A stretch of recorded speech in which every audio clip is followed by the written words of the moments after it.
I must ask you if you will at least fulfil the obligation to appear 3 times in the current calendar year, and therefore if you would hopefully respond positively to an invitation to appear again before Christmas.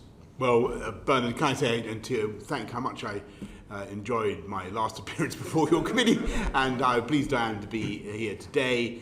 And of course, I will. I know that Prime Ministers typically try to come to the Liaison Committee at least 3 times a year. This has been an exceptional year, but I will make sure that I look carefully at my diary and do my utmost to oblige your distinguished committee. Right, thank you very much, Prime Minister, and I'll take that again, as a yes. And you can take that as I'm going to definitely look at my diary very, very hard. If all your answers are as expansive as that particular answer, we may have to keep you beyond your 5 o'clock deadline. So if you will keep your answers short, Prime Minister, I will endeavour, and we will all endeavour to keep our questions short, so you have plenty of time to ask them. We've got 3 themes this afternoon, and we're going to start immediately on the government's response to the pandemic. Greg Clark. Thank you, Bernard. Thank you for coming, Prime Minister. It's good to see you again. What we know clearly from the science now is that most people with COVID have no symptoms at all, yes, but they are infectious. And that's why testing and tracing those with symptoms and without is so key to controlling it. Now, since you last came before the committee, we've expanded testing capacity enormously, and we're testing more per head than countries like Germany and Spain. Yet this week, even people with COVID symptoms in Kent are being told they've got to go to Cornwall or Scotland for a test, or being told that there isn't one available at all. So do we have currently enough testing capacity available? No, the short answer to that is no, we don't. And we don't have enough testing capacity now because in an ideal world I would like to test absolutely everybody that wants a test immediately. So when will we have that capacity available? Let's be in no doubt that, however, that there has been a massive increase in testing capacity. It's gone up from 2,000 acknowledge that, Prime Minister. to following the Chairman's directions, let's consider when will the capacity be in place? We will be up at 500,000 by the end of October. By the end of October. The Health Secretary told the Health Select Committee that it would be within 2 weeks. What's happened since then? Why has it been put back? Sorry, what would be? A week ago, Matt Hancock told the Health and Social Care Select Committee that the problem would be solved within 2 weeks from then. That's a week from now. What's happened from now till then to make it go? Well, I said, great respect, I said we'd be up at 500,000 a day by the end of October. Okay. And 500,000 a day, will that be enough to meet the demands that you project at that time? Well, we sincerely hope so, but what has happened is that demand has massively accelerated just in the last couple of weeks. And if you look at the graphs of people either asking for a test, getting on the website, ringing up for a test, they're going up. And why do you think that is, Professor? And I think the reasons for that are, I think that many people are seeking to get a test in the hope that they can thereby be released to get on with their lives in the normal way. And people who have come into contact with someone who has tested positive, for instance, they're seeking to get a test to ensure that they're okay to get away. And that is perfectly reasonable.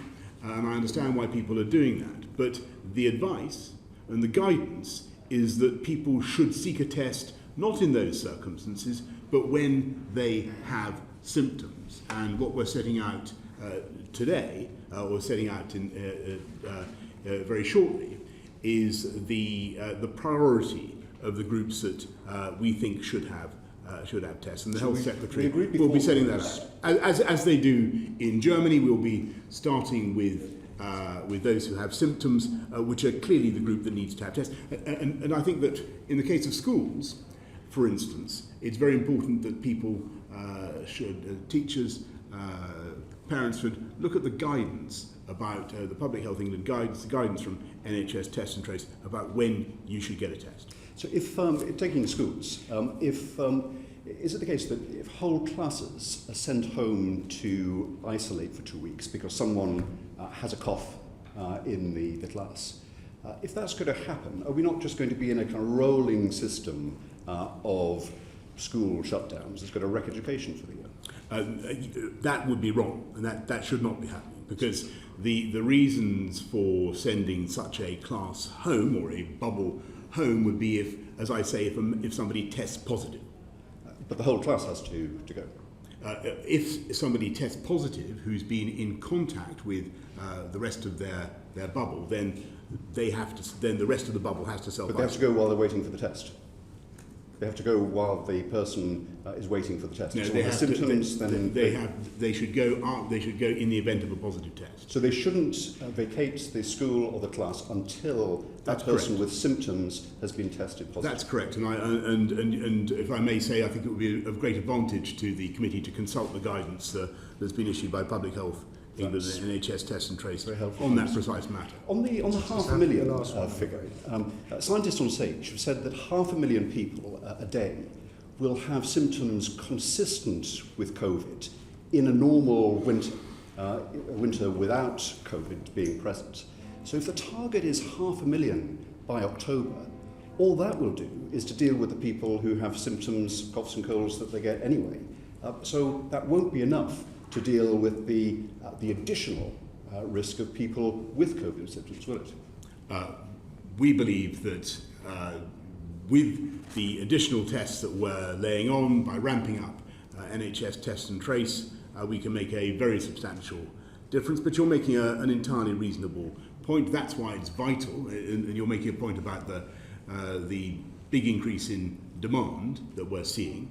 That's why it's vital that those specifically with COVID symptoms should seek a test, and you should take steps that those who've been in contact with somebody who's tested positive should only do so, should self-isolate on the basis, as I say, of a positive test. So final reflection, Chair. We knew at the start of the pandemic, everyone has agreed, the evidence my committee has taken, was that the virus spread because we didn't have enough testing capacity to test asymptomatic people. 6 months on, it feels like we've been here before. In April, the Secretary of State had to take a personal grip to increase the capacity. Will you and he do that to sort out the crisis that we have in the testing capacity? I can assure you, Mr. Clark, that everything is being done that we possibly can to increase testing capacity. And I just remind the committee, including automation, batch testing, securing supplies abroad. Today we are commissioning 2 new labs, or a total of 4 new labs that we are building, as you will know, in across the country. We've hired another 300 people. Testing capacity just in the last 2 weeks has gone up 10%. And I've given him the figure of 500,000 per day that we aim to reach by the end of October. And just to remind you, Mrs. Sir Bert, before people run down the UK's efforts, it really is worth bearing in mind that we are now testing more per head of population than France and Germany and Spain, and conducted more tests than any other European country. But could I just emphasise, though, that if the schools start falling over for lack of tests, that will disrupt everything, the economy and everything. And Manningtree School in my constituency, 97% of pupils came back when it reopened. They've only got 88% of pupils there now. They've got a staff member off waiting for a test for one of their children, and they've got 13 pupils off waiting for tests. Well, how will we prioritise testing for schools to keep them operating? Well, just to, perhaps Sir Bernard, you weren't listening when I made the point to Mr. Clark that the people should not be sent home unless a member of the class or the bubble has tested positive. Yes, but the pupils themselves are requiring to be tested.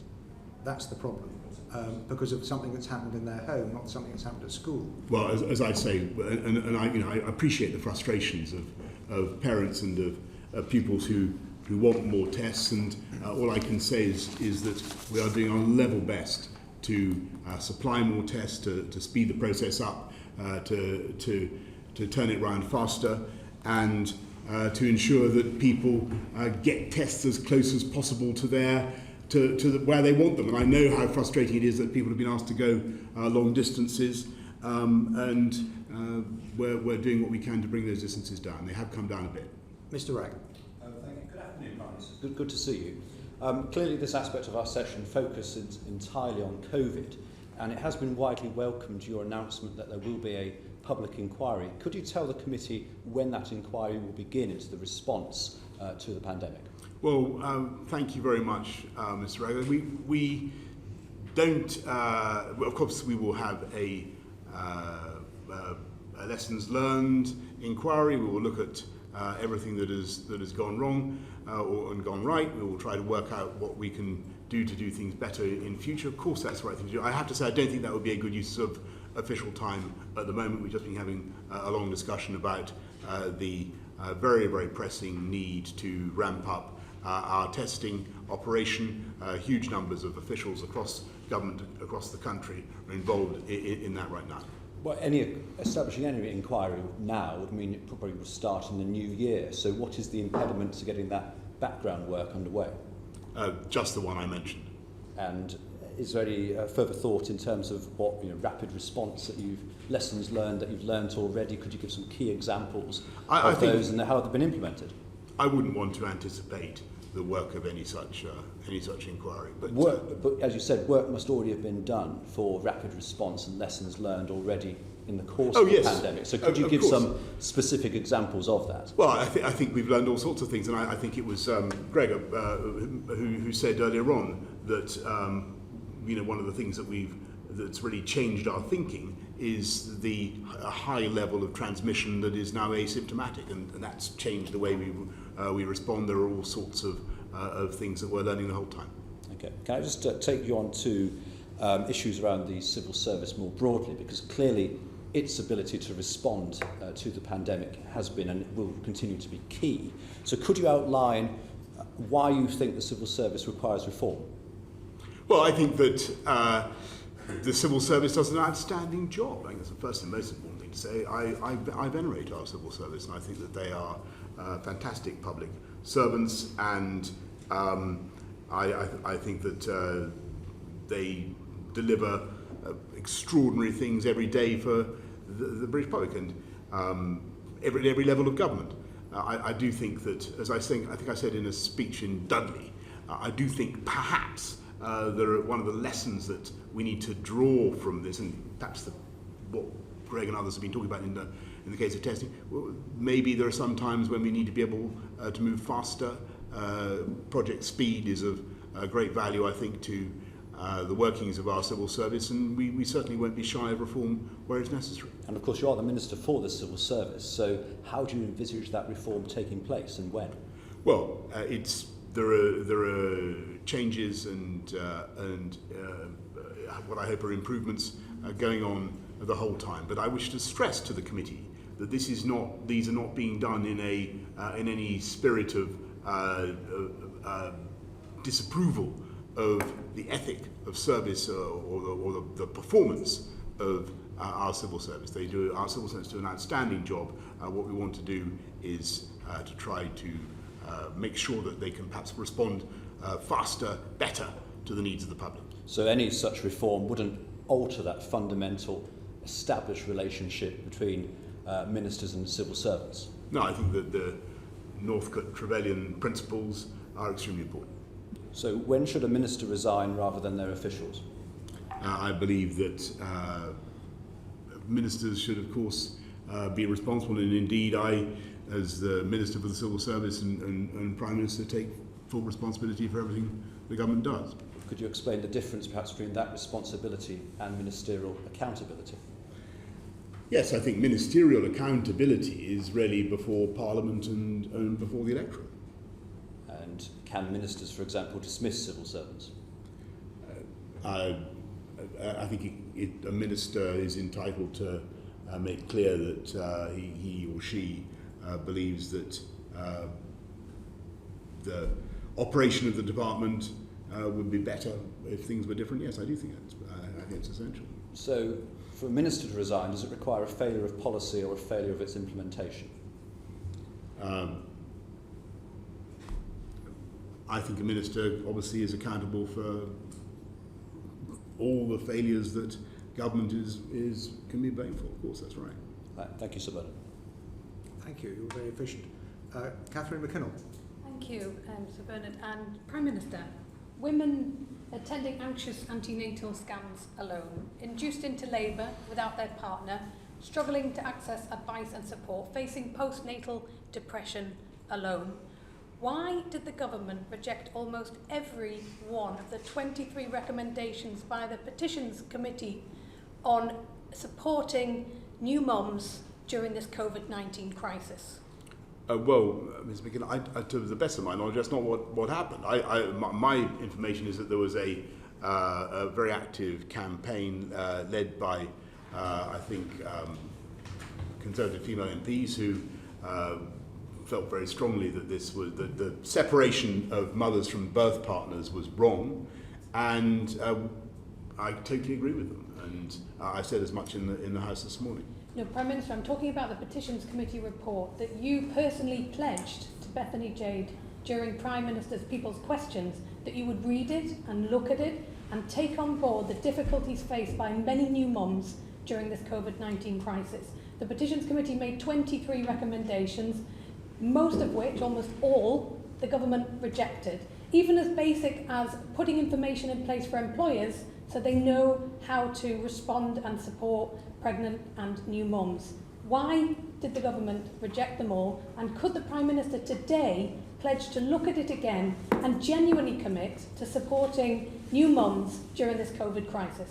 Well, I certainly am happy to look at what we can do to support new mums, and I think actually we've done a huge amount investing in postnatal care, in supporting the mental health of new mums, at the moment, and we will certainly do that. It is easier for an expectant father to go to the pub or to go grouse shooting than to attend his own baby's growth scans. The government needs to do much more. If the Prime Minister could personally commit to looking at that report, which he has already promised to do, and report back to my committee, I'd be very grateful. Well, I'm very, very happy to write to the Thank you. Honourable Lady. And in Scotland and Wales, children under 11 are excluded from the numbers when it comes to COVID restrictions, and it means that families can have the informal childcare that they rely on to get to work.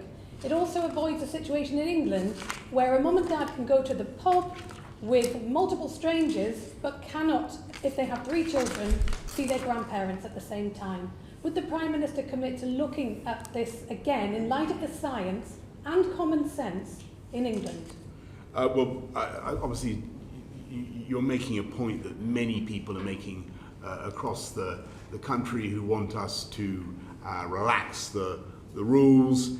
And I've just got to tell you, Sir Bernard, that alas, this disease is increasing. Again, we are seeing. Sorry, Prime Minister, it's not necessarily a request to relax the rules. It's a request to look at them in this very limited and specific way in relation to children I understand your point. under the age of 11. I understand your point, but it is, I'm afraid, a request to relax the rules, because it is, alas, a fact of the disease that it is readily transmissible between children and adults. And what we are now seeing is unfortunately the progression of the disease from younger groups who, as everybody knows, are much less prone to its worst effects, up into the older groups, and the committee will be aware that the incidence amongst the 80 plus group is now 12 per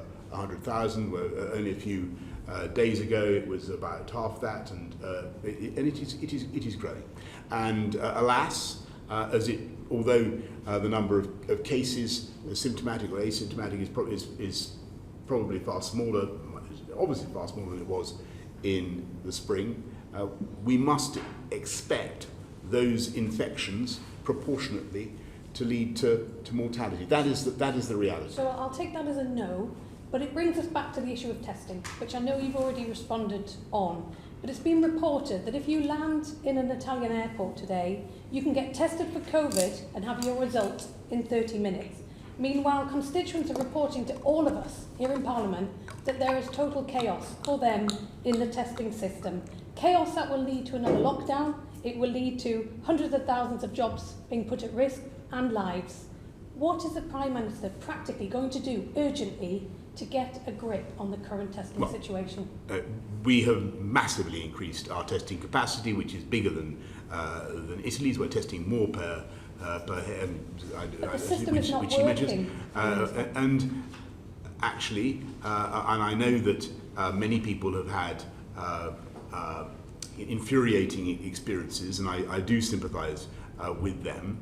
And we are trying to get as many tests out as we possibly can.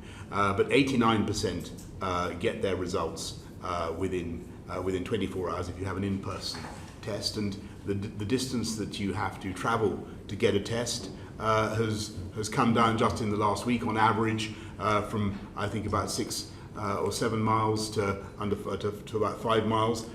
We are putting out many more tests, and as for the test at airports that she mentions, you'll know that alas, in the large majority of cases, instant tests at airports can produce false negative results which give people a false sense of security. I would say, Prime Minister, that it's not frustrating or infuriating for people, it's deeply worrying and anxious for people who need a test and want to know whether they have COVID and do not want to spread it. And I have to say, the Prime Minister's responses that it all seems to be going well is not the reality that's reflected. Mr. Bernard, I don't think that, with great respect to the Honourable, I think that was what I said. But okay, just one more question. What would the Prime Minister say to those who he's asking to abide by COVID-19 restrictions, for many at great personal cost, who may be feeling that the government, if the government can break the law in a limited and specific way, why can't they? Well, but I want to make it very clear to everybody that the reason we've tightened up the rule of 6 and buttressed it with the force of law is because we do think that the disease is at risk of gaining ground, and we have a very clear means to suppress it, that is social distancing, the rule of 6. And I urge people to obey the law. And I urge people to obey it. And as you know, there are sanctions in place. And to uphold the law of that. Mel Stride, thank you. Mel Stride. Thank you, Chair. Good afternoon, Prime Minister. One of the biggest economic challenges facing the country now is going to be jobs, unemployment, and of course furlough is coming to an end at the end of October. There will be hundreds of thousands of jobs, Prime Minister, which are perfectly viable in the post-COVID world, but that need support from government in order to get through the coming months of this crisis. So why is it that the government doesn't seem to be prepared to provide targeted support to support those jobs to make sure that they continue in the future?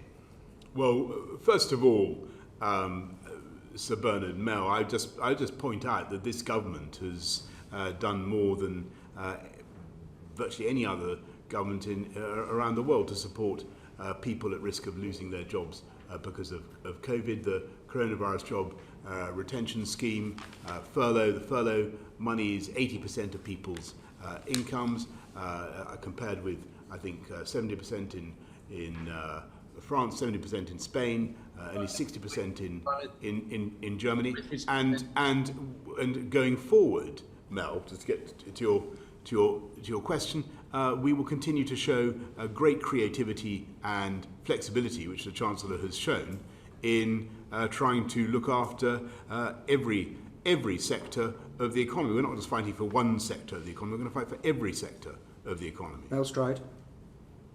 Do I take that, Prime Minister, as a yes, that the Treasury will be seriously looking at this category of businesses and employees who might make it if they're given more support and will have a long-term future because they're in the economy. In a word, Prime Minister. Yes, and we're supporting training, and we've got the Kickstart funds and support for apprenticeships, and we will continue to be intensely creative and flexible. I don't believe that anybody on this committee seriously imagined that the government of this country would come up with something as imaginative as the furlough scheme 6 months ago, Mel, and we will continue to apply the same levels of imagination. Mel Stride? Right. So, and the committee has recognised the progress that's been made, but there does need to be more in that area. Can I just ask you, Prime Minister, corporate indebtedness?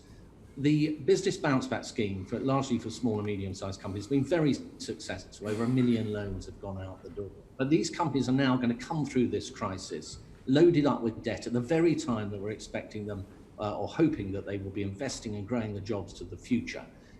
The Treasury seems to have been remarkably silent on this whole issue of how to address that point. And I wonder what your thoughts were on that. Well, Mel, I think you're making a very important point, and we are talking about what can be done to help SMEs, particularly with their debts, and to keep them going. Okay, thank you, Prime Minister. Can I just now to the issue of spending? We've got a comprehensive spending review at the moment. A large part of the government's economic policy is predicated on low interest rates persisting for some time. And in the short term, that looks quite realistic. But 3 or 4 years down the line, it's not inconceivable that interest rates may have to be raised. And that could have a very, very powerful and detrimental impact on the economy and the public finances. Is that something that you are taking into account when you consider the issue of spending? Because it seems to many from outside of number 10 that the impetus inside number 10 is to spend, and then spend even more, rather than prudently looking at this issue and making sure that we're in a good position to go forward if we do end up in the circumstances I've described. Well, that's also a very good point, Mel, if I may say, slightly incoherent with your previous two questions, which seem to be asking for more government spending and more government borrowing. But you're entirely right that the threat of future interest rate rises is something that we have to bear in mind. Well, so support for jobs in the short term is very distinct, I think, from profligate public spending in the longer term. I think they are two different things. But can I ask you one final question, which is that the government generally did, I think, a pretty good job in supporting jobs in the early stages of this crisis. However, there were over 1 million people who fell through the gaps and didn't receive support. Many of them were company owners, self-employed, etc., new starters, freelancers, and so on. The Treasury has said they've drawn a line under any further support for that group, or rather making up the support for that group. Is that a position that you also adopt, Prime Minister? Well, Mel, you've raised this with me a couple of times, and not least in the chamber. And you're right, and I have real sympathy for the self-employed, others who've been unable to qualify for some of the schemes that we have. On the other hand, huge number. There have been such a dizzying variety of schemes, bounce back loans, grants, C-bills, you name it.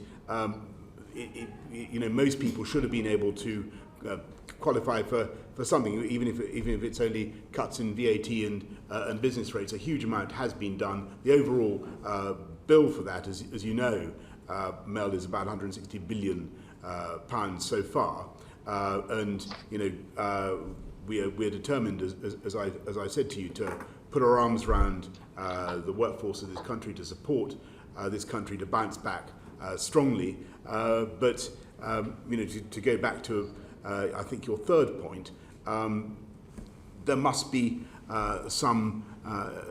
I think you said, are you committed to spend? Well, we will do what it takes, but there must be, of course, limits. And what we also want to do is, rather than support people to stay out of work, keep them on schemes that prevent them actually from getting onto the labour market. We'll do everything in our power to support them to get back in to work, and to encourage in-work training, apprenticeships, the Kickstart scheme, and so on. Prime Minister, can I just raise a point that Philip Dunn, the chair of the Environmental Audit Committee, wanted me to raise.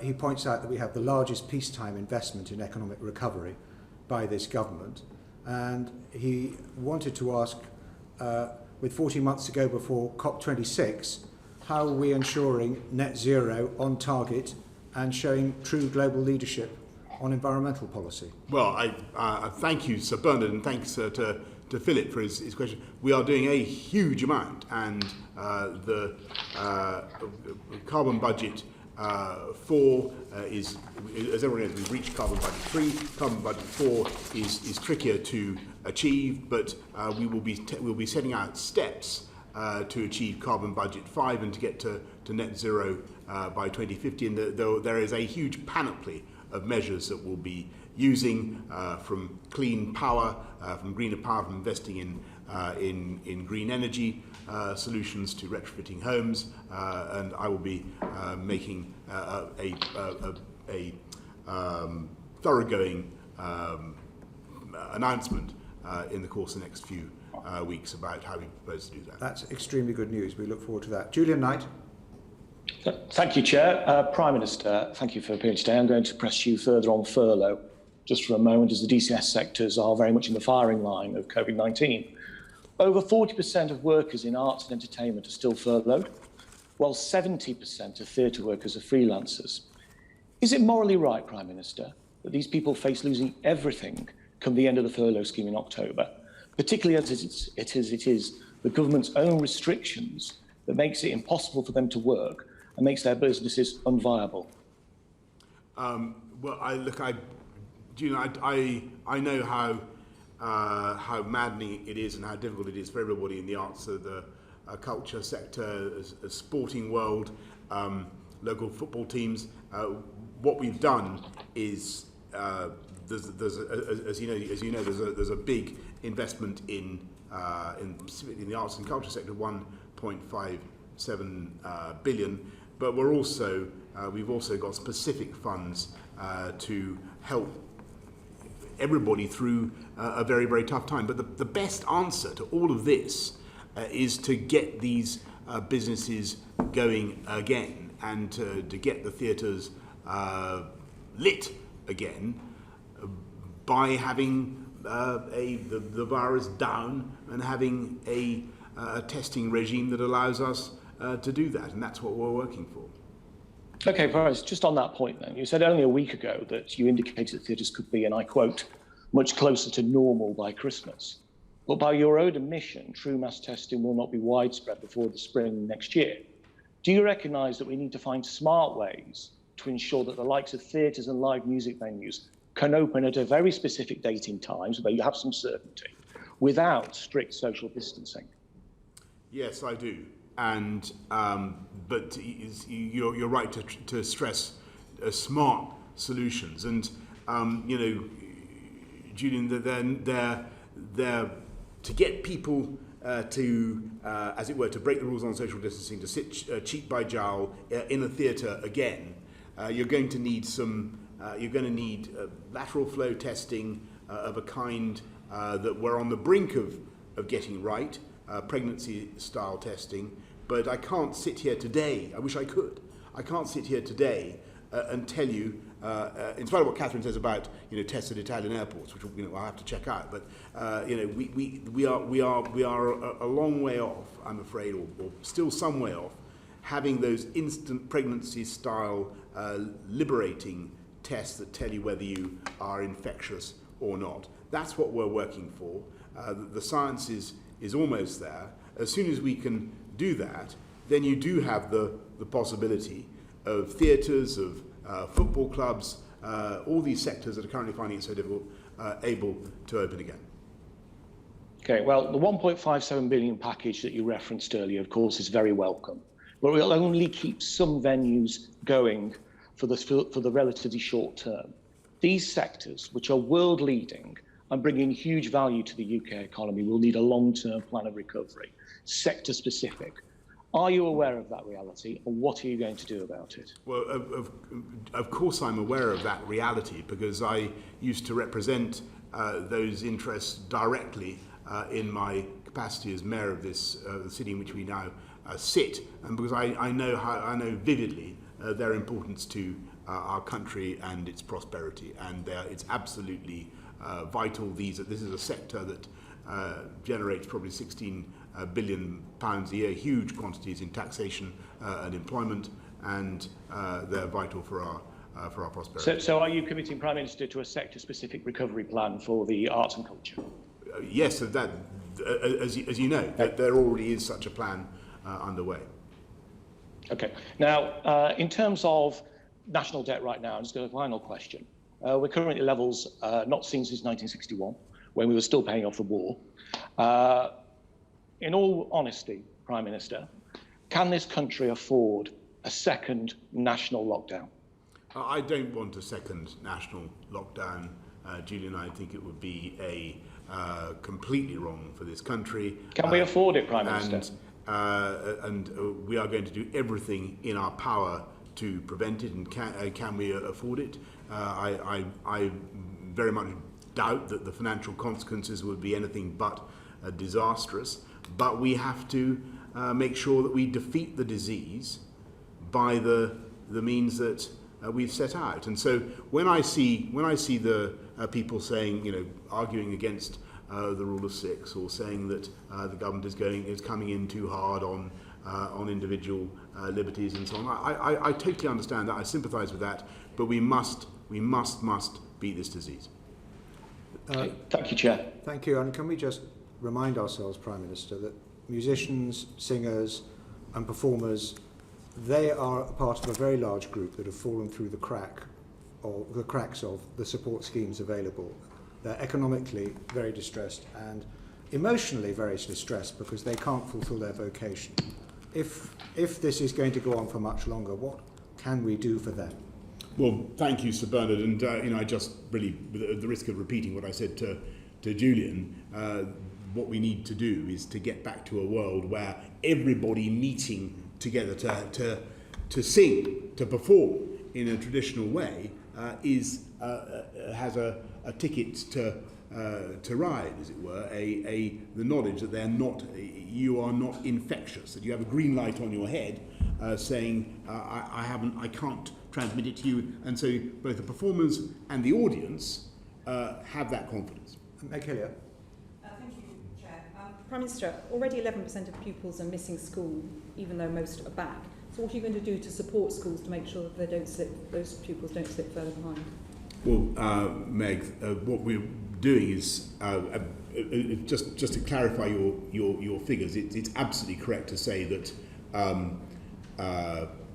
we've got 11% of, I think roughly 11% of kids not yet in school, but that is not because of problems in the classroom with COVID. It's only 1% of schools that have got no, Prime Minister, but Chair, I was only asking what are you going to do to support the children who are not in school. What we are doing is a record investment in schools of 14 billion and about another £1 billion to help schools catch up with. Prime Minister, your figures are a bit out. Actually, the per pupil funding has gone down by over 6% in the last decade, so the record funding is only in the last year on the top of cuts. But so what are you actually practically going to do?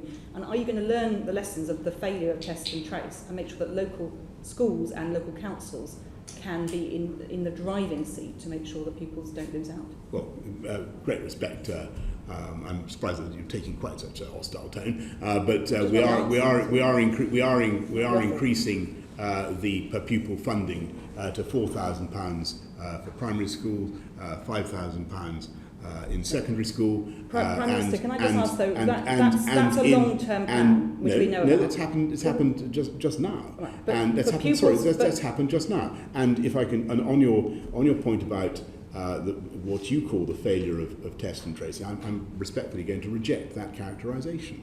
Because I think that although it has huge problems, and although many people are deeply frustrated, as several colleagues have pointed out, actually I think that they have done a quite remarkable job in expanding that operation from a standing start.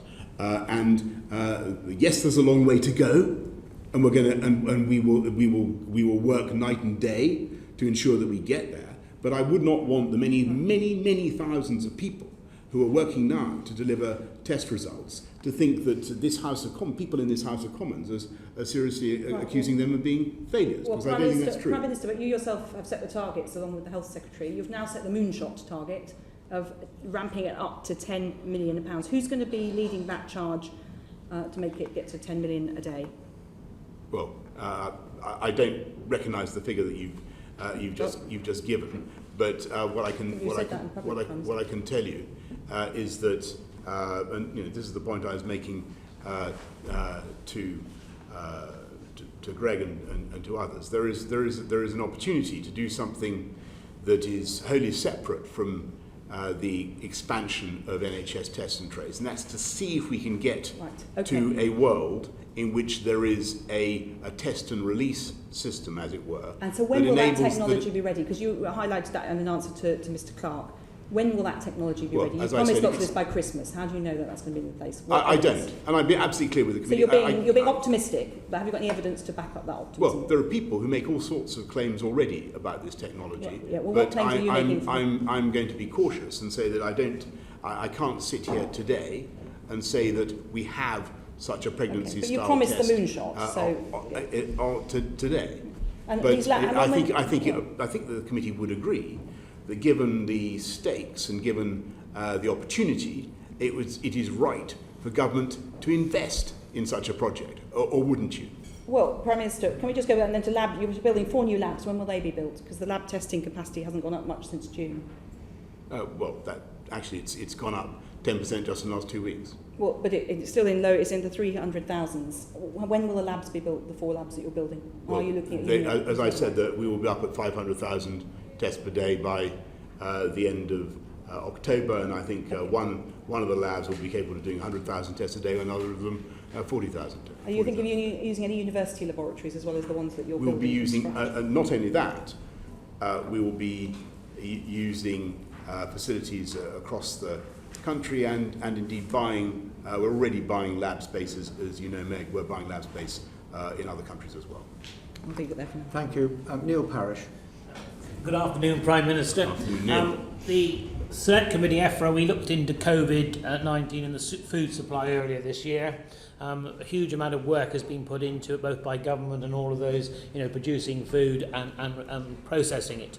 What we found is that the food chain is a just-in-time food chain, and it works well if you can get things through the border. So my sort of question to you very much is that if we have an Australian-type deal in January with a basic no deal, our key supply routes across the channel will be disrupted at the time of year when we heavily rely on imports. About 90% of lettuce, 80% of tomatoes and 70% of our soft fruit comes through at that time. So given the best estimate by government, the reduction by 1/3 of imports across the channel could be due to border checks. So are you confident that we can get food through the border in January, whatever happens with the EU?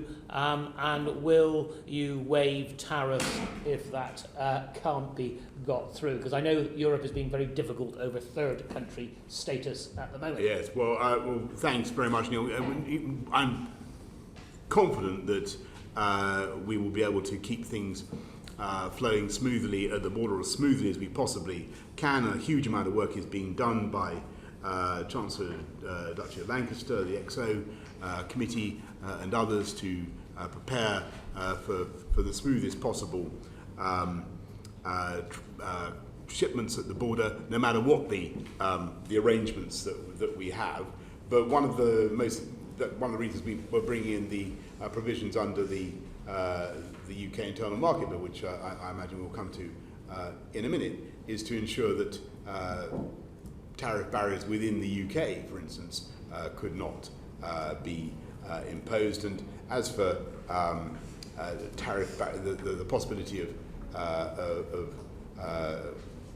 tariff barriers on either side, I don't think that our friends and partners would want to see them go up, us putting tariff barriers up against their produce any more than we want to put tariff barriers up against theirs, for the very good reason that they have a considerable net surplus in food products. Yeah, well, that leads me very, very neatly, Prime Minister. So if we are if we are not going to levy tariffs on their goods coming in, then are we just going to give our trade away to the EU? Surely, if they're playing very hard ball at the moment, we should actually put tariffs on absolutely everything that comes in, because that will bring us to then, will it not, to a negotiating position where we can actually get a tariff-free deal. Because at the moment, we seem to be very blocked, and we'll just trade away our farming, our food processing industry, and so much of it relies on having a true level playing field with the EU. Yes, but as I said, I mean, our tariff regime, our external tariff regime, were it to come in, would be, be quite formidable for some of their products, and I think all the more reason why everybody should want to agree a zero tariff, zero quota arrangement. So will you commit to putting reciprocal tariffs on EU imports if we don't reach a free trade agreement with the EU? Because it's essential if we're going to maintain production in this country and also get a deal with the Europeans. Neil, you're quite right. So you will commit to we certainly will, of course. I mean, and the tariff schedule has been published, and you'll be familiar with it. And it will be reciprocal. Of course. Okay, thank you. Very good. We're moving on to the Brexit section. Hilary Benn. Thank you very much. Good afternoon, Prime Minister. Can you tell us whether the Advocate General for Scotland is still in post or not? I'm afraid, Mr. Benn, all I can tell you really, as far as I know, that conversations on that matter are still continuing. Right. Now, last week the government confirmed that the Internal Market Bill does break international law. And we heard your justification in the debate on Monday, so you don't need to repeat it in front of us today. Why are you not prepared to rely on Article 16 of the Northern Ireland Protocol, which you negotiated and with deals with how you resolve any disagreements, rather than engage in law-breaking? What's wrong with Article 16? Can I just take it that we've moved on from COVID and we're now on... We have. Thank you. Henry, what we're trying to do here, and on the legal position and why we need to do this, I kind of direct you to what the Attorney General said as she's tried to summarise her the legal position. What we're trying to do here is really provide a belt and braces protection against extreme interpretations of the protocol, what I think my learned friends would call an abus de droit, and the way to a watertight bulkhead, as it were, to avoid our legal advice is that we need to go further than Article 16. Why? And to put in the protections described in the bill. Why does the government think it needs to go further than Article 16? Because we believe that that is the only way, with the notwithstanding clauses that we have, that are currently in the bill, to provide the certainty and the protections that we're talking about. Is that because Article 16 is defective, or is it because you think you would lose in an arbitration case? It's because we think that in order to provide the protections that are necessary in the very limited range of circumstances in which it might be necessary because of an extreme interpretation of the protocol, we think it would be necessary to have the notwithstanding clauses on the face of the bill. Did you not realise this when you negotiated Article 16? Well, I mean, that's a fair question, but on the other hand, I think we also Sorry, what was the answer? Did you not realise this at the time? When you signed it off? I believed and still believe that our friends and partners in the EU will negotiate in good faith and will apply common sense and reasonableness. And the reason for the clauses in the bill is, as I say, as a belt and braces, as a safety net. Okay. Now, do you think that the EU is negotiating in good faith? Well, alas, they they began months ago, to get to the question that Neil raised, we had an opportunity for them to lift this issue of third country listings. And they could have said, of course, under no circumstances will we stop agricultural products going from you to us, or that's clearly absurd. And yet they have signally failed to do that. They're so still are they failing negotiating to do in that. good faith? And so I'm afraid, alas, as I've said, I don't believe that. You don't. So why did the Northern Ireland Secretary tell the Northern Ireland Affairs Select Committee that in his opinion the EU is negotiating in good faith? Well, it is always possible that Which is the it government's is view. always possible that I am mistaken, and perhaps they will, Mr. Smith, perhaps they will prove my suspicions wrong, and perhaps they will agree in the joint committee to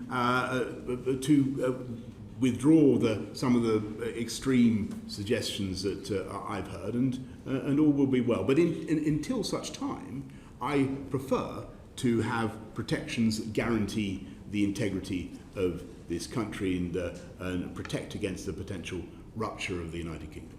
When you decided to announce the government would break the law, did you anticipate that your 5 predecessors, 2 former leaders of the Conservative Party and the Attorney General who helped you negotiate the Northern Ireland Protocol and signed it off legally, would all say to you, don't do that? Well, I have the utmost respect for all the gentlemen and ladies in question, but I've got to tell you, I think that it's the duty of a UK Prime Minister to protect the integrity of the UK against any extreme and irrational, unreasonable interpretations of the protocol. That moves us neatly onto irrationality. Can I turn to what happens at the end of this year? Now, you said recently that leaving the transition period without an agreement would be a good outcome for the United Kingdom. Can you explain how, to go back to Neil Parish's point, tariffs on UK exports to the EU, which could be as high as 90% by value on beef, more than 61% on lamb, those are the figures used in the House on Monday, and of course 10% on cars, represents a good outcome for those sectors of the British economy. What's good about that for them? Well, it's of course it's not what this country wants, and nor and Neil, I think, got to the right answer. It's not what our EU friends and partners want from us, and therefore I have every hope and expectation that won't be the outcome. You're running over your time, Mr. Benn. You're running over your time. Very a yes or no answer. Will the Goods Vehicle Movement Service be ready by January? Well, as I said, we're doing everything in our power to get ready. There's a massive amount of work going on to get business ready. We're investing in border preparedness, about 705 million going into that. Anybody who needs advice, needs to know what to do. We have government websites set up for the purpose. A huge programme of engagement is going on. But will it be ready? I believe that we will get through it, and of course there may be difficulties, but we will get through it very well. Thank you. Sir William Cash. Prime Minister, this internal market bill and indeed the Section 38 and the Withdrawal Agreement Act of 2020 deliver the promises that were made to the British people on the question of leaving lawfully leaving the European Union, which we've done. And in addition to that, the fact is that the referendum itself and the general election results endorse those decisions. So that is the actual position, as I said in the debate a couple of days ago. Amendments are being proposed which many people may think would jeopardise the very comprehensive manner in which those promises are being delivered. And I just want to ask a couple of questions relating to 2 issues, one of which is on sovereignty and treaty override, and the other one is on the misleading allegations that have been generated, which come to this, which is that the government is, and I say unlike other member states and the EU itself, both of whom have been egregiously in breach of international law on very, very massive questions, without any sanctions or any infringement whatsoever being brought against them. And I just start by saying this. On the question of sovereignty, do you agree with the fact that as the German Constitutional Court said in 2015, international law leaves it to each state to give precedence to national law. International law does not preclude legal acts that violate international law from being effective at the domestic level. Sounds sensible to me. That's what they said in 2015. Well, if I may, just can you let him answer that question? Yes, of course, but I have one or two examples. Indeed, Prime Minister. Well, Bill, Sir Bill, I think that you're right in what you say.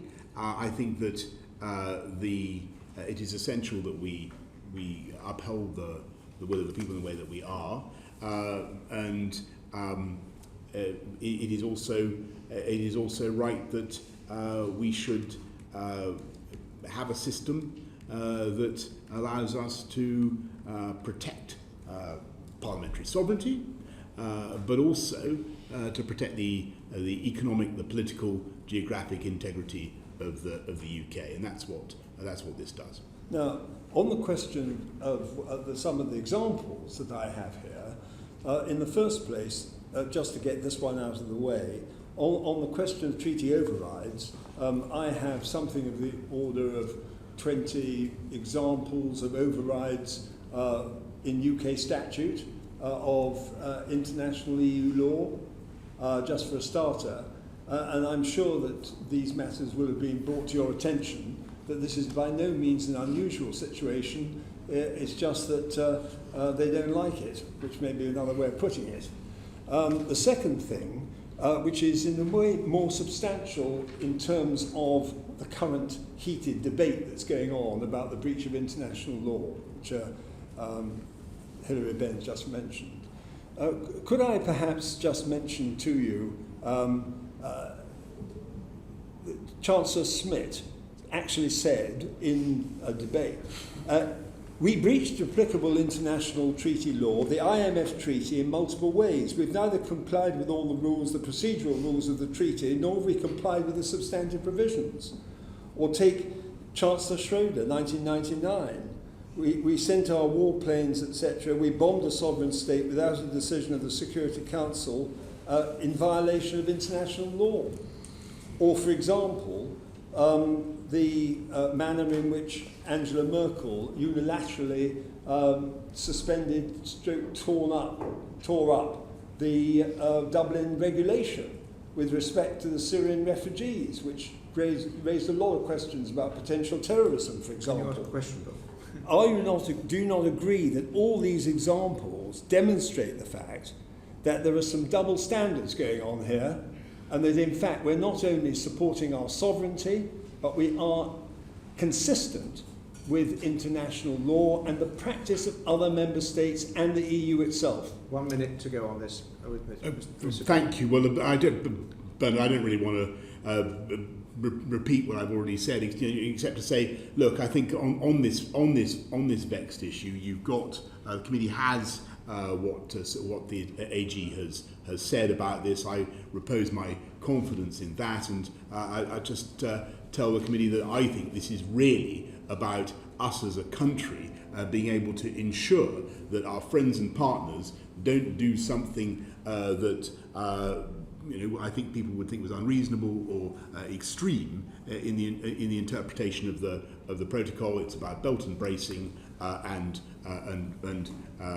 there are various situations that you could imagine that it would be important for us to protect the integrity of the UK, tariff barriers, blockades on food, unnecessary checks, and so on. We can readily identify those. What we're trying to do is prevent that happening.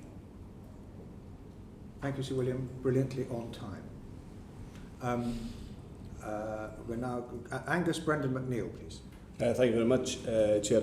Good afternoon, Prime Minister. Indeed, how things have changed. I mean, it seems just quite recently I was at the Liaison Committee here, interviewing or questioning your predecessor, and you're resigning in the chamber. You're leaving the government. And here you are in front of us this afternoon, and it's good to see you. Now, Prime Minister, the Japanese trade deal is worth about 0.07% of GDP, 1/70th of the cost of Brexit. Basically, how many, simple question, how many Japanese trade deals do we need to make up the damage that Brexit is giving us? Well, Mr. Brennan, I don't accept 1 minute the characterisation that you make of Brexit, and actually, it's your own government that says you're going to cost 5% of GDP. Thank you. We had a fantastic presentation in Cabinet the other day from Liz Truss of the list of trade deals that she's now able to do that weren't open to this country before, that she's engaged on now, that will not just help to open markets, stimulate trade, help citizens and consumers in Japan, in the UK, but we can be at the heart of a great cat's cradle of deals across the world. And for 20 years now, world trade has been in the doldrums. And the UK... It's a simple question. You're going off piece to perspective. In getting it off the ground again. The answer is 70. You need 70 trade deals to make up the damage that Brexit will do. 70 Japan-style trade deals. And they are 20th of world GDP. It's your own government's numbers. It's 0.07% of GDP is your gain, 5% is your loss. So therefore, divide one by the other and you'll get 70. You're accused of intending to break international law. And as Hilary Benn mentioned, the Advocate General for Scotland has resigned. Can your government find somebody else who's not quite sharing in his honour or principles to replace him and take the job? Have you got anybody in mind? As I said to Hilary, I can't comment on that matter because it's still, as I understand it, to be resolved. Okay, you're accused also by the Congressional Speaker Nancy Pelosi and Congressional Chairpersons Elliot Engel, Richard Neal, Peter King, William Keating, of efforts to, and I quote, undermine the Northern Ireland Protocol of the Withdrawal Agreement, and as a result you'll have no UK-US trade deal. Is that a price worth paying for breaking international law? I have the utmost respect for all the for Nancy, for all the people that you, the distinguished congressmen, senators that you mention. But I think that when they understand, they see what we're trying to do, I think they will share our ambition and our concern, which is to protect the balance. So does Nancy Pelosi misunderstand the situation? Of the Good Friday of the protocol. Did Nancy Pelosi and the chairpersons misunderstand? And to protect the peace process in Northern Ireland, and that's where have they got it wrong? Does Nancy Pelosi get it wrong? Does Nancy Pelosi have it wrong? Is she wrong? Is Nancy Pelosi wrong in that assertion with the four chairpersons of Britain? Possibly the vital importance of protecting the symmetry of the Good Friday Agreement is something that may have been lost so far in the presentation of this matter, and I have no doubt that it's something that will be readily appreciated by our friends. You're accused also, Prime Minister, of having a centralising state, and clearly independent Ireland has more autonomy in the European Union than Scotland does in the United Kingdom. Now, the reality is that the European Union you demonised is a lot more flexible than the UK you preside over, isn't it? And are you proud of being the Prime Minister of such a centralising state? Well, I really have to disagree very, very strongly with that. But Ireland's got less independence than Scotland. I would point out that if you look at actually what is happening as a result of Brexit, underpinned by this UK internal market bill, powers are being handed directly back down from Brussels to Scotland, 70 or more, and if the Scottish nationalists... It seems the Scottish government misunderstands you like Nancy Pelosi now. I they probably do. If the Scottish nationalists really want to reverse that process, go back into the EU, you'd be giving back control of energy, of agriculture, a huge number of policy areas, and above all, you'd be giving back control of your fisheries. You'd be giving back control of your fisheries, and that point cannot be, and I know you're trying to interrupt me from saying this, I need you to hurry up and be quick with your answers. Enough. You're not respecting... Less interrupting, please. You're not respecting democracy in Scotland, Prime Minister, but the good news is, and the happy reading is, that poll after poll shows that Scotland wants independent. It wants to be independent like the Ireland I mentioned earlier. When will you agree to the Scottish Government's request for a Section 30? Will you ever agree to the Scottish Government's request for a Section 30 to hold an independence referendum? The Scottish Nationalist Party fought Scottish Government.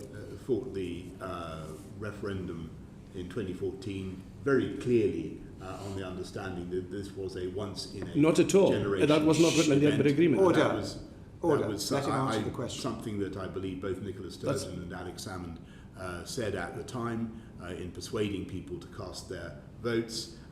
They voted. You said you'd die in a ditch. They voted overwhelmingly or very substantially to stay in the union. I believe the union. So are you going to be the Section 30?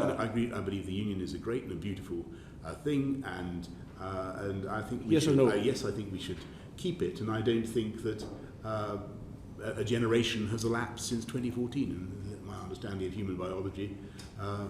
So that, is that about a no? 15 seconds left. Is that a I no? don't think a generation has elapsed. Is that a yes or a no? It is a statement of the obvious that I don't think a generation has elapsed. So it's a no to a Section 30, regardless of the wishes of the Scottish people. And the polls it was said very are clearly showing independence. in 2014 that this was a once in a that was not generation. said. That was not said clearly. That's not in the Edinburgh Right. Agreement. Moving Was on. that not said I by think. the Scottish? Next Not time in the I'll Edinburgh sit, Agreement. order. Next time I think I'll sit you further away from each other. A bit more social distancing would help. So Bob Neal. Thank you very much, Chairman. Good afternoon, Prime Minister. So Bob. Legal questions, but of a different kind. The government's committed to maintaining practical criminal justice cooperation, those are the words of the Minister, with the EU after the 31st of December. We leave at the moment and lose access to the European arrest warrant, the Europol and Eurojust systems, and in particular the criminal justice information systems. ECRIS, the criminal records information sharing system, and the databases under Schengen Information System 2. What practical steps are we taking to ensure that we continue to have access to those critically important matters? All those, Bob, as you know, and you're quite right, that there will be changes, but the safety, security of UK citizens will continue to be our number one priority, and we still believe there's ample scope for cooperation with our European friends and partners. And I won't go into the detail of the negotiations, but a huge amount of work is being done to ensure that the priorities of the British people are achieved. On extradition, for example, the 1957 Convention has been described as slower and more awkward and cumbersome than the current European arrest warrant. You and I remember Hossein Osman, the failed London bomber.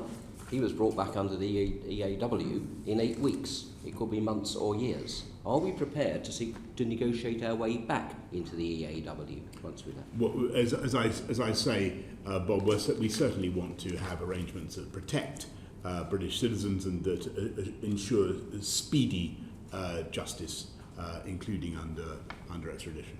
The National Crime Agency said that loss of access to SIS2 would seriously inhibit our ability to identify and arrest people who are a threat to our public safety. To get into the information systems, we need to have an agreement on data adequacy and equivalence. What is the state of progress on seeking a data adequacy agreement with the Well, Bob, you're quite right. We do need to be able to exchange information in real time on DNA, on identity, on all sorts of things, and that's part of the negotiations right now. What's the time frame for concluding that? Well, the risk, of course, you have a gap. We hope that we will be able to reach an agreement, and above all, we want to protect the UK public. Do you want to do that by the 31st of December? Is that the objective? We were very hopeful that our friends and partners will see the logic of reaching an agreement, because after all, they have symmetrical concerns. Precisely. Is it possible, do you think, to decouple some of those issues from the controversy around some trade matters? I think that's not something that's favoured by the EU. Right. Would it be by the UK government, if need be? We want to get on and just settle the whole thing. The other issue that's important about data is, of course, it's important to financial services, both financial services sector as such, and also to the British legal sector, which is, on its own is worth 60 billion to the economy. Are you prepared to take a personal charge in driving forward this, given its importance both to the legal sector as a whole, UK as a jurisdiction of international choice, and also access for many trades, derivatives and many other things which take place in the City of London. Well, I'm in personal charge of the whole negotiations, as you can imagine. My point, it may need your personal intervention. And you know, I'm following each dossier very carefully, and I have high hopes that we'll make progress. Final topic I wanted to turn to, we will also be leaving the Brussels II arrangements which enable the mutual enforcement of judgments, including in civil cases and in things like maintenance cases, child access cases where one of the partners is in the EU and one in the UK, but also things like commercial contracts, very important issues to us. The Lugano Convention is not as good. We have sought to accede to Lugano. At the moment, EFTA members of the Lugano Convention accept our joining it, but the EU members are not at the Commission. It is not as yet prepared to accept our joining, and that's unsatisfactory. Are you prepared, if need be, to go to the member states as well to put pressure on the Commission in the EU to say this is in the interest of your nationals and your businesses that we must join? I'm concerned that the atmosphere that we have around some other matters will prejudice what are basic things which affect people's lives and the flow of business. Yeah, you're making a good point. I know that Hilary Van has also raised the issue of the Lugano Convention in the House. I think the fundamental advantage we have in this is that we've all got skin in this game. Our friends and partners also want to see judgments upheld, and I hope very much that that common sense will prevail. Final thing, can we perhaps ensure that these important issues are not lost?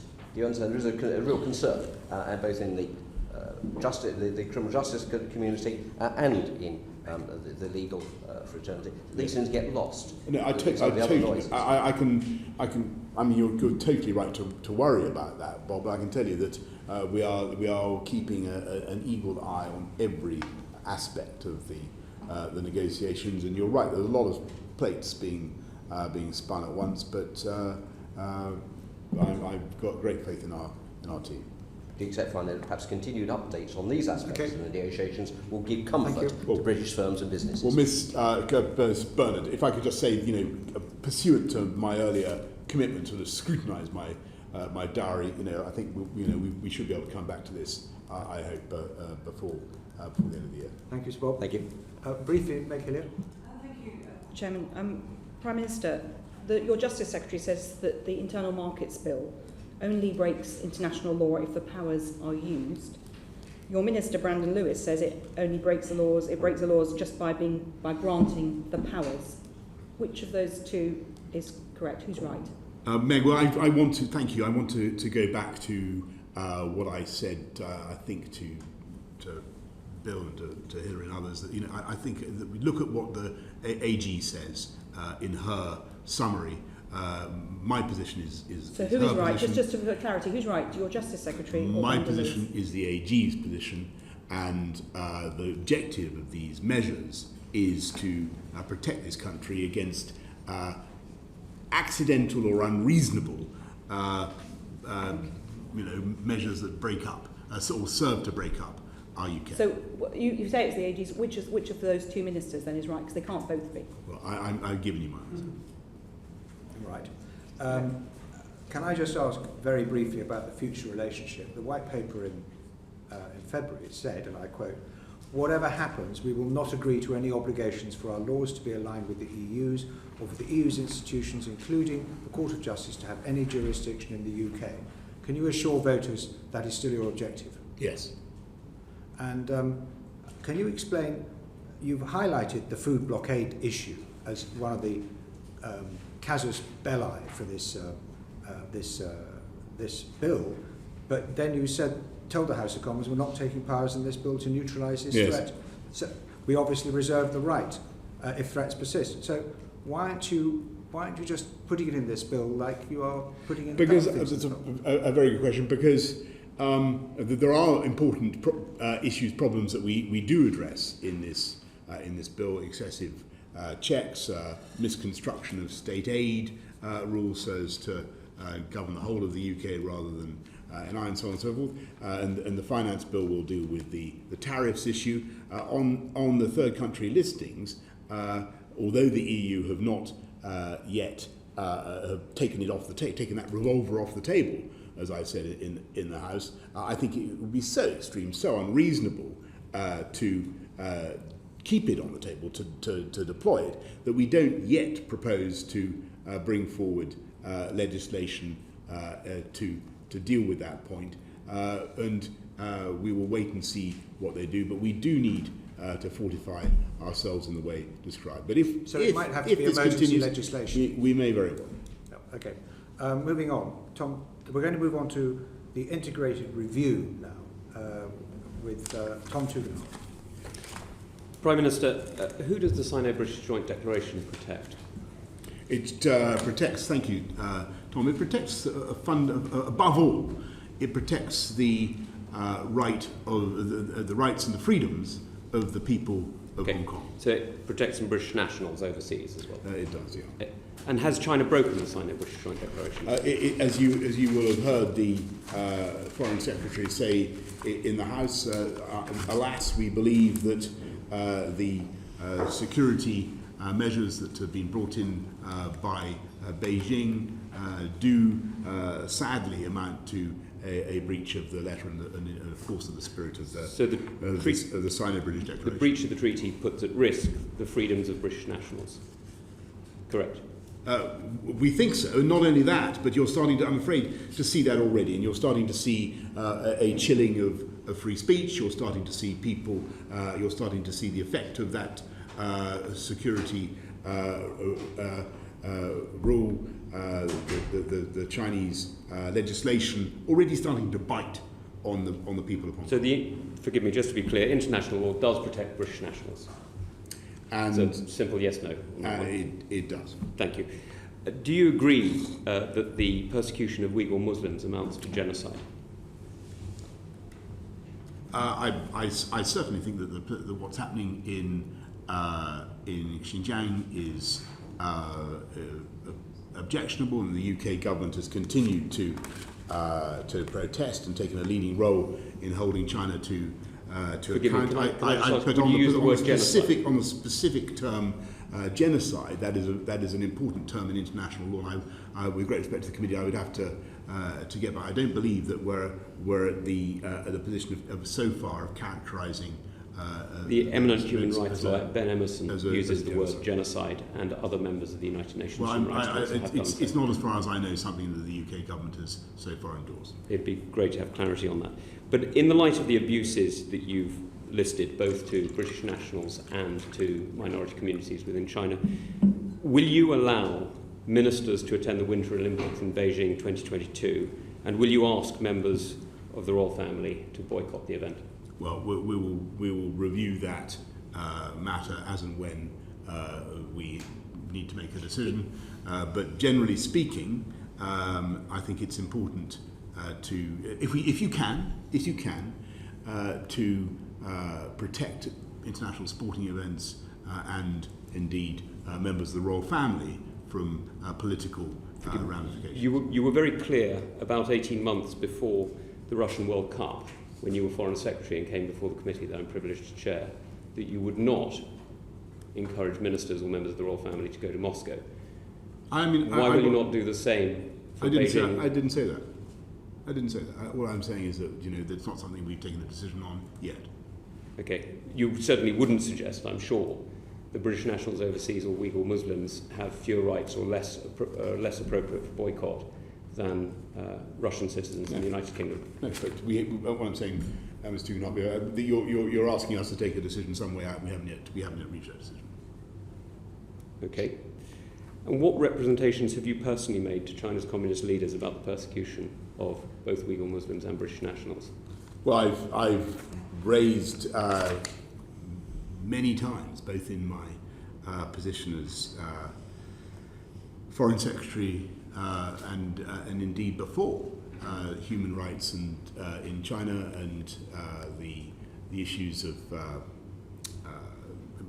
Tibet, Falun Gong, and all kinds of issues where we in the UK wish to be very clear with our Chinese friends that we do not, Hong Kong being the most recent and the most notable. And on Hong Kong, I think that the UK can be very proud of what we did in deciding that the BNOs and their dependents should be able to come to this country, and I think that was the right thing to do. And as part of Britain's support for the international rules-based system, would you agree with your friend and indeed mine, Minister Konotaro, former Minister of Foreign Affairs of Japan and former Defence Minister? Surname first if he's Japanese, presumably, so Konotaro, but yes. Would you agree with him that Japan should be looking to be the 6th member of the Five Eyes community? Well, look, I mean, well, I think there's certainly a big opportunity here, Tom, for the UK to bring together like-minded democracies. The Five Eyes is a particular group, has a particular coherence.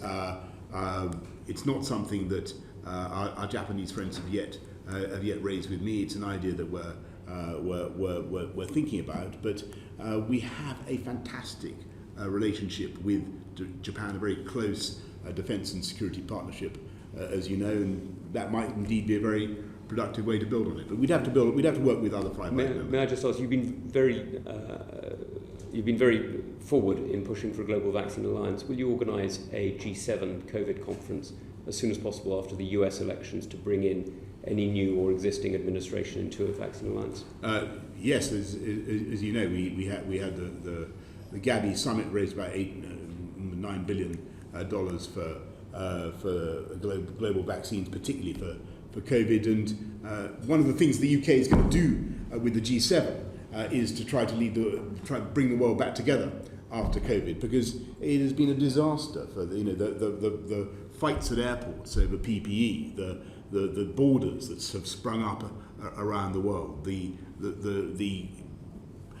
sequestering of stocks of drugs, you've seen a return to nationalism, nationalist priorities in a way that I think has been very depressing for those who believe in globalism and believe in internationalism. And we certainly want to use our G7 presidency.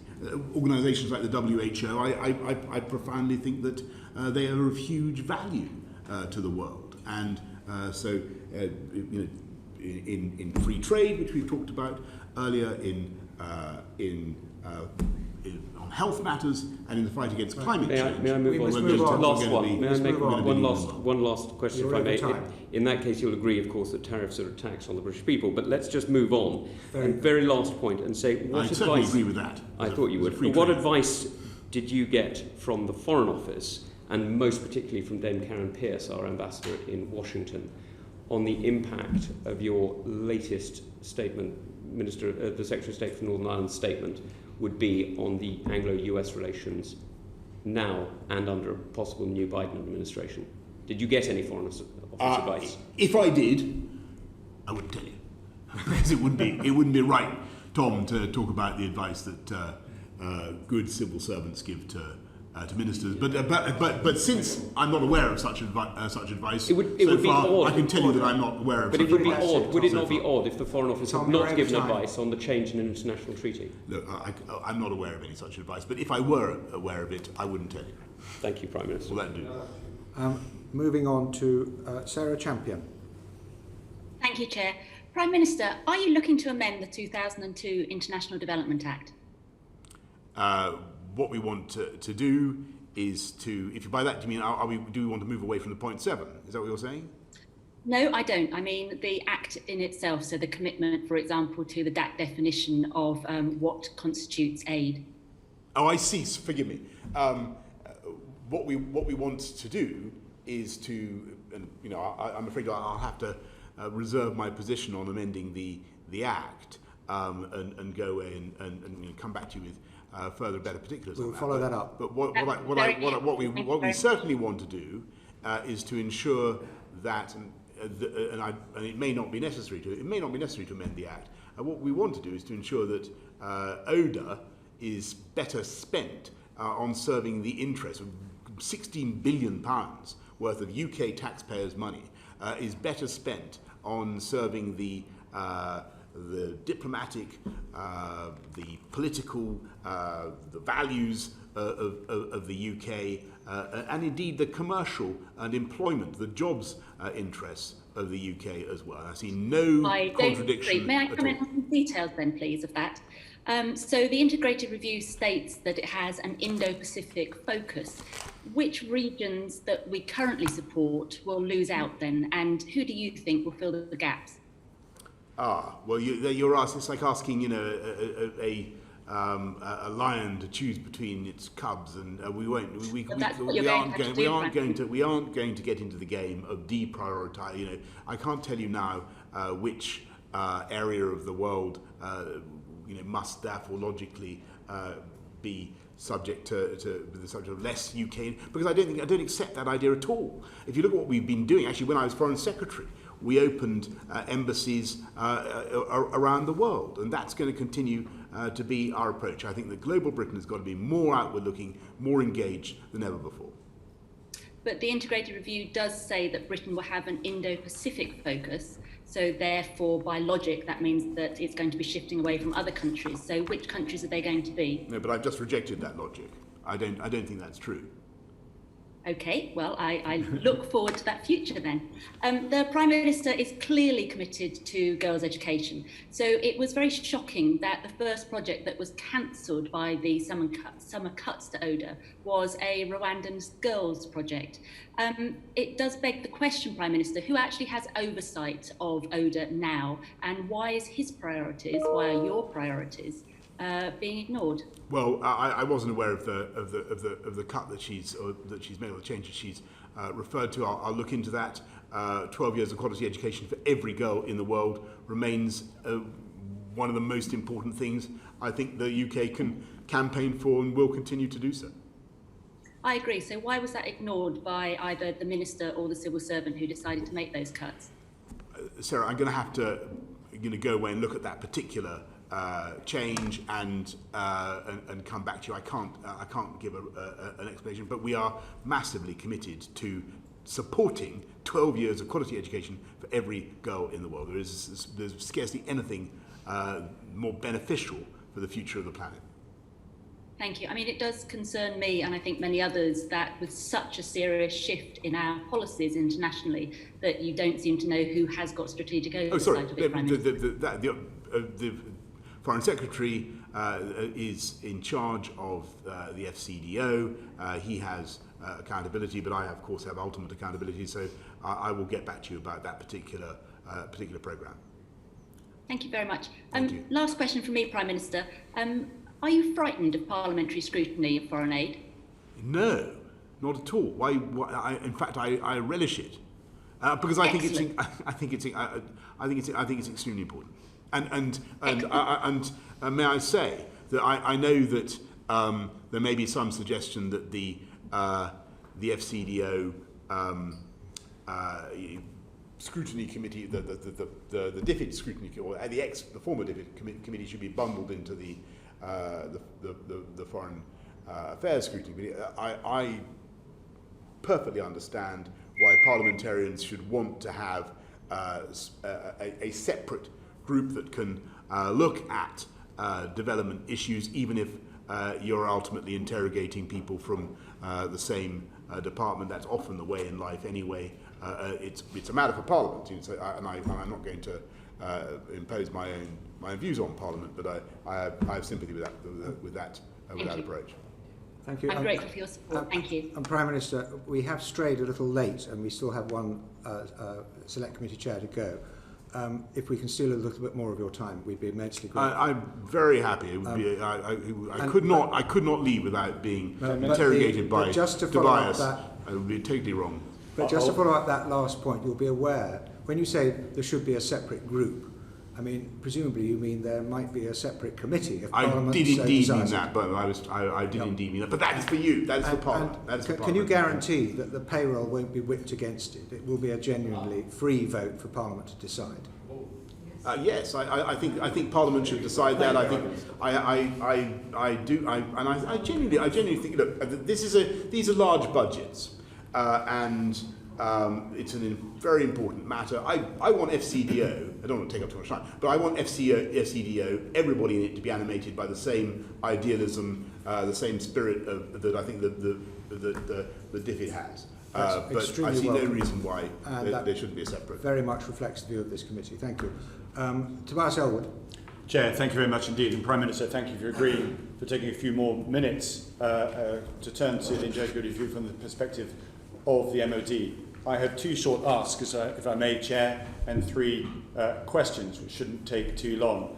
The first two asks, simply, Prime Minister, you need to nod. That would be fantastic.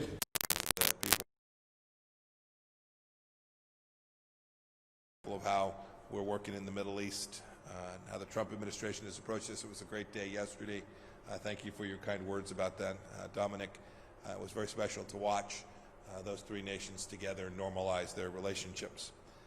These historic events show what's possible when people of goodwill work towards achieving peace. That's the essence of our relationship as well, and I know that it always will be. Thank you, Mr. Foreign Secretary. I invite you to make your remarks. Well, good afternoon, everyone, and can I just thank you, Secretary of State. It's always a pleasure, Mike, to be back in Washington, and